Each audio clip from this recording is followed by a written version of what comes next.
Hello, everybody, and welcome back to the channel. It is I, Sierra Daredevil, bringing you another episode in our AEW series. We are on the fourth week of May, 2020. We are chugging right along. Last week on Dynamite, we had Tyler Black cost El Generico his main event match against Jon Moxley, so we're not sure what's happening with that. We also had Tyler Black make his in-ring debut, defeating or getting a victory in it. We had Jay Lethal, the new AEW World Champion, come out and put everybody on notice and say that people have to earn their shot around here. We had Ashley Lane make a claim for the AEW Women's World Championship. We'll have to see if she ends up getting a shot at that anytime soon. And we had a lot more. We're going to dive into things here with our unofficial dark and go from there.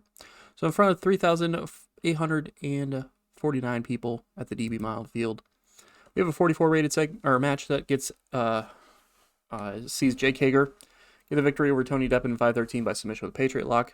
60 from Hager, 35 from Deppen.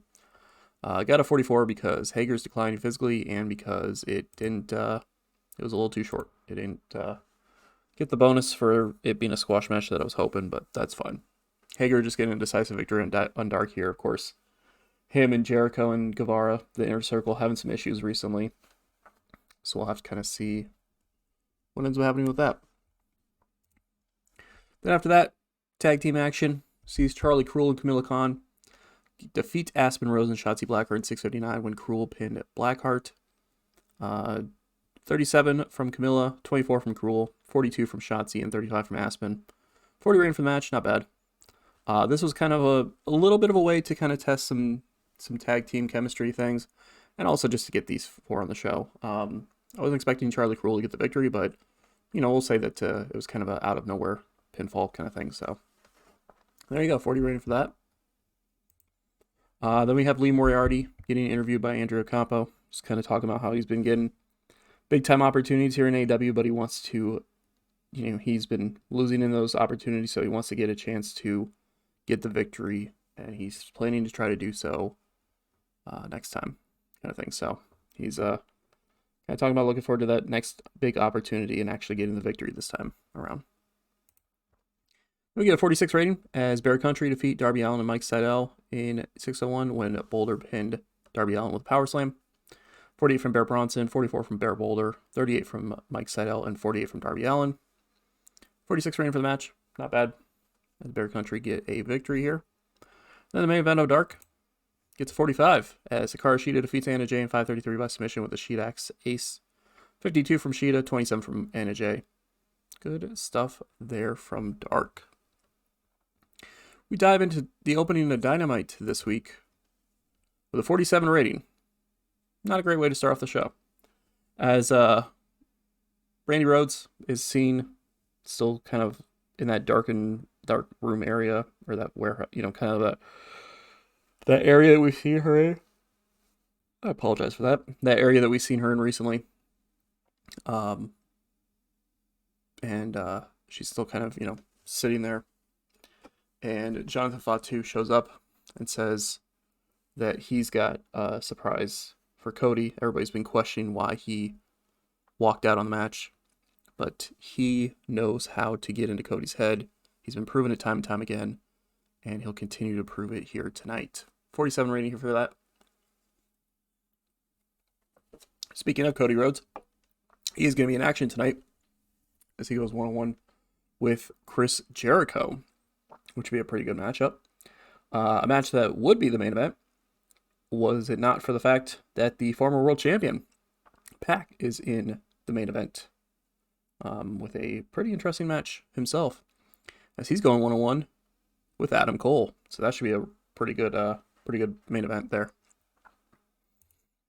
We get 51 here as Riho defeats Rosemary 904 by pinfall to Samato.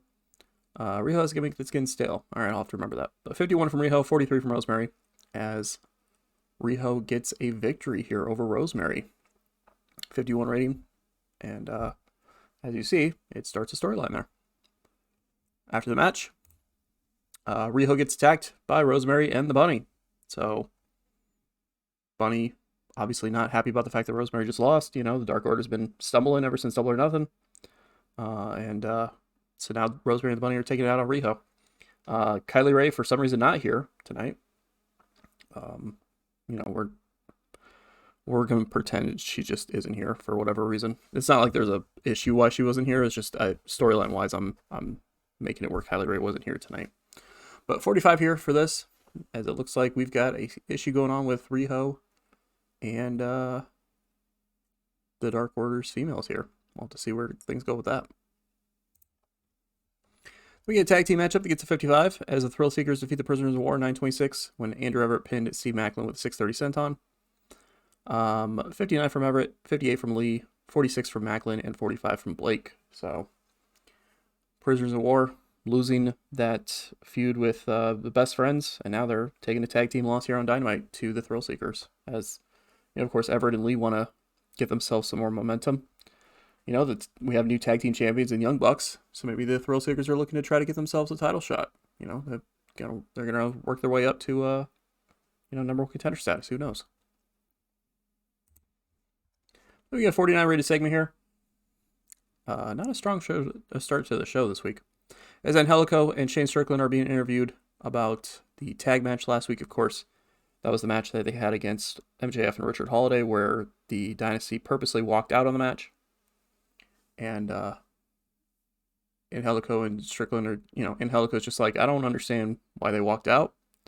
I know that MJF is a, schemy weasel of sorts. I've seen him in his, in your ongoing issues with him, Shane. But clearly he's got something in mind. So I'm proposing we kind of, watch each other's backs, because I know Jurassic Express are kind of doing a different thing now, so you don't really have them around. But I can watch your back if need be, because I have a feeling that they're up to something. And Strickland's like, listen, I'm just trying to put this thing with MJF to bed. I want to move on. I want to try to get, to different things. I want to try to challenge for championships here in AEW. But you know what? I'll agree. I'll we watch each other's backs kind of thing. We'll kind of see what happens with that. So it looks like we have kind of a new alliance here with Angelico and Shane Strickland against the Dynasty. We'll have to see where things go with that. Boy, the show's not looking good right now. In a decent reaction from the crowd, but subpar wrestling, Matt Sydal defeats Shawn Dean at 7:17 by pinfall and Aftershock, gets a 50 rating. 60 for Matt Sydal, who was really off his game, which really sucks because he should be doing way better than that. And 31 from Shawn Dean here. So there is that. Afterwards, out of nowhere, for some reason. Well, there you go. That's getting the crowd back into it a little bit. Matt Sydal is attacked by the AEW World Champion, Jay Lethal. Gets blindsided, and Lethal kind of stands over him with the championship in the air, kind of, taking a shot at somebody who people were kind of talking about potentially being a contender for the AEW World title. So maybe he's just kind of, showing up ahead of time like, hey, you're not on my level kind of thing. So we'll just see what happens with that. We get a 40 rated segment. Boy, this is not the show this week. But you know what? It's fine. We have ups and we have downs. 3 Elite have a promo here where they're talking about Davina and Mercedes, kind of responding to the comments last week by those two. They're saying it doesn't matter if Io's kind of saying it doesn't matter if you want to call yourself the boss and the second in command and whatever, because although they lost at Double or Nothing, they're still 3 Elite. They're still 3 of the best in this company, and they will teach Mercedes a thing or two about being respected and being seen as such. So 40 rating here, as this promo doesn't do so hot. They are better in the ring than they are on the mic, unfortunately. And it's not like a doesn't know English thing, because they're all fluent in English at this point for some reason. So we get a 56 rated match here. Not too bad, I guess. As Dalton Castle defeats Frankie Kazarian in 10:09 by pinfall to Bangarang. 57 from Frankie Kazarian, 48 from Dalton Castle. So Dalton getting the victory here over Kazarian in a maybe maybe a little bit of a surprise. Dalton Castle hasn't really been featured a whole lot here in AEW, especially this year so far. Whereas Kazarian was at least, he's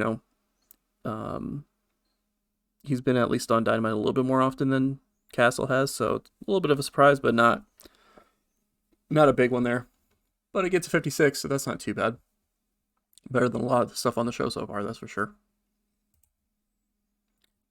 Oof. Yeah, this show's kind of rough. This gets a 45 as Tommy End defeats Austin Gunn in 5:30 by pinfall to Black Mass. They don't seem to click. Made it for an awkward bout. That sucks.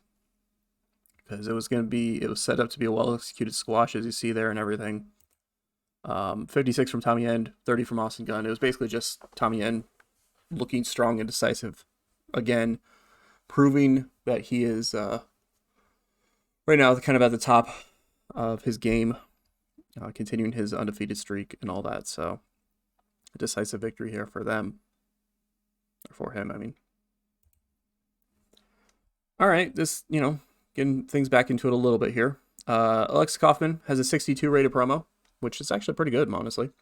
As she says that, she's not sure who the hell Ashley Lane thinks she is, claiming that she needs her crown and that she's the queen around here or something like that. But if Ashley wants a shot at the AEW Women's World Championship, then all she has to do is show up, and Kaufman will give it that title shot to her. 62 rating here. Then she goes out for a match and she defeats Alicia Edwards in 6:52 by pinfall to Dazzler. 56 from Kaufman, 44 from Edwards. So not too bad. Was hoping for a little bit better, but that's fine. Yeah, her promo was better than her match, but that's fine. It's fine. As Alexis gets a non-title victory here to kind of keep up her momentum ahead of whoever is next for a shot at her AEW Women's World Championship. Then we get a 55 rated segment here. I knew I shouldn't have rated Phoenix or Fenix over. I knew I shouldn't have rated him because I had to put the whole thing as unscripted because Penta for some reason wanted to be unscripted, and so when that happened, I should have just put Fenix as not rated at all. But whatever. 55 here as the Young Bucks are in the ring talking about being the new AEW World Tag Team Champions. They say that they may be, co-founders of the company themselves, but that doesn't mean that they're going to, push themselves. It's not like they're pushing themselves to get those titles over there. They're proud to be AEW World Tag Team Champions and other companies' world tag titles that they have held in their career. And they're looking forward to defending these titles against all the great teams here in AEW. And that's when the music of the Lucha Bros hit. Penta and Fenix come out. And Penta says that if they're looking to take on the best that AEW has to offer, you're looking at them right now. Because they will take those titles from them. And then he does his whole Cero Mero thing. So, looks like we might be leading to a tag title matchup between the Lucha Bros and the Young Bucks, which should be pretty good, honestly. We get a 66 rated match here. At least we got the crowd back into things. Got the crowd hotter. So, maybe the ending of the show will help save things. We'll see. But this guy's 66 as Cody Rhodes defeats Chris Jericho 9:32 when Chris Jericho was disqualified after Jonathan Fatu ran in and attacked Cody Rhodes. The idea was that, I kind of forgot to mention earlier, but the idea was that during that Fatu and Brandy Rhodes segment to start off the show, Fatu had mentioned that he wasn't at the arena tonight. He wasn't even in the same city tonight. But he had a plan for Cody, and then it turned out that he was lying because he actually was at the arena tonight when he ran in and attacked Cody Rhodes to cause a disqualification. So Cody gets a victory over Jericho, but it is by DQ as things continue with that storyline there. 66 there, 65 from Cody, 52 from Jericho. And, we'll have to see where things go with that. Then we have a 60 rated promo here from El Generico, being translated by Andrew Ocampo again, where Generico just kind of says that he's not sure why Black has such an issue with him, but he has no problem proving to Tyler Black that he is not the generational talent he's claiming to be, that he's not the franchise player he's claiming to be, that he's not the best professional wrestler in the world, and that El Generico can beat him. So 60 rating here. We'll have to see where things go with that heading forward. Then the main event gets an 80 rating. My God. As and about that had great heat and decent reaction from the crowd. Adam Cole actually gets the victory over Pac in 11:56 by pinfall the Boom. So look at that. Adam Cole getting a victory over former AEW World Champion. However, as you see there, there's kind of a reason for it. He didn't necessarily win cleanly. I mean, he kind of won cleanly, but he didn't really win cleanly. Because CJ Perry came out, distracted Pac and the referee, and this allowed Miro to attack Pac from behind, leaving him laid out in the canvas, and that's what led Adam Cole to be able to hit the Boom and get the victory. 64 from Adam Cole, 84 from Pac. 80 rating for the match itself. Really good match rating there. That's definitely going to help try to save the show here at this point. It was even capped due to the short match length too, so I could have, if I'd put it longer, it would have got even better match rating. And then afterwards, as expected, Adam Cole and Miro, the heels, are beating up on Pac when Hangman Adam Page hits the ring, and there's a four-way brawl happening with Miro and Pac fighting each other and the Adams fighting each other to a 61. Lost heat for both storylines, but that's fine. It still was a good 61 rated segment. Dynamite gets 73. Increased air popularity in 47 regions. Let's go. Somehow that transitioned to a really strong show, despite the fact that only 2 segments were even in the 70s on this show. Well, 70 or higher anyway. Somehow that transitioned into a pretty strong rated show. Yeah, like I said, a lot of this, I'm not going to keep harping on it, but a lot of this is just building. You got to build people up. You got to build popularity and entertainment skills for some of our people doing promos. You got to build popularity up for some of the people in matches, that kind of thing. So, might be trimming the roster a little bit here soon, but for the time being, I'm just going to try to keep building up who I can, trying to see who's getting better and who's worth keeping around and all that kind of stuff. So, but yeah. So we've got Jay Lethal attacking Matt Sydal for some reason. Not sure what's going on with that. We've got Adam Cole getting a victory over the former world champion, in which many can consider being upset, even if it was thanks to Miro. We've got Cody Rhodes getting a victory over Chris Jericho, albeit by disqualification, thanks to Jonathan Fatu running in and attacking him. Alexa Kaufman, our women's world champion, says, she has no problem defending against Ashley Lane. And a lot of other crazy stuff that happened on that show for sure. Dynamite on the night. 787,000 people watching. Good for a second on the night.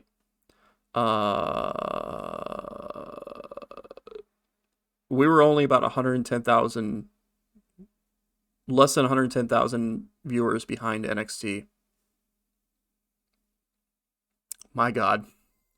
I didn't think this was that strong of a show, and yes, somehow we were less than 110,000 viewers away from NXT.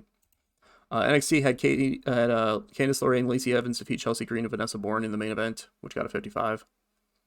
And that semi-main event was the best segments on their show on that night, so they are hurting a little bit here.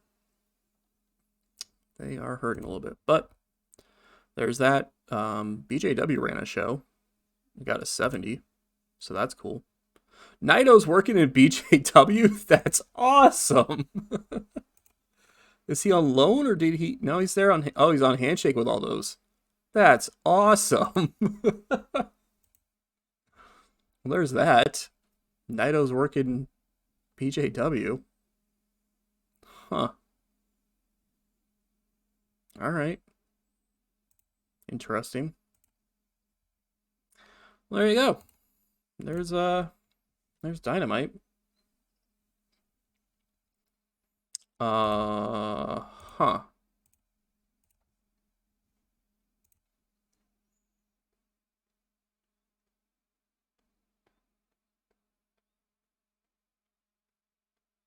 Thank you, Dustin Rhodes, for saying that you like what you're hearing from Kyrie, despite the fact that she just had a 40 something rated promo. I guess I rated her and Io though. Just to clarify here, as you see, her charisma is 83, her microphone is 65, and her acting is 73. So entertainment-wise, she should be doing a lot better. But it's that popularity. You know, we've only gotten her to 37 popularity in America right now, which has been getting better, as you see. You know, a year ago she was at 17, 16, all that stuff. So she's gained 20 popularity in America in the last year, but it's still kind of a little bit of a slow grind. So we're getting her there, though. We are getting her there. But you know, saying that that's it is kind of a weird thing. But you know, maybe it was Io that brought it down. I don't know. I feel like she was good, but maybe not. Maybe could have been better, I guess. I am not sure. I'm looking really quick here. Yeah. All right. Well, as you see here, again, 787,000 viewers, our most watched Dynamite of all time. So we're getting the viewers now. We are getting the viewers. People are tuning in. People are wanting to watch the show. We just have to, you know, keep producing talent and keep getting our workers to get better instead of being saved by the main event week after week. But that is going to do it for this episode of Dynamite. Thank you all for watching. Definitely appreciate it. We will see you next Wednesday for another episode in this series. And on the channel, we will see you tomorrow for yet another video.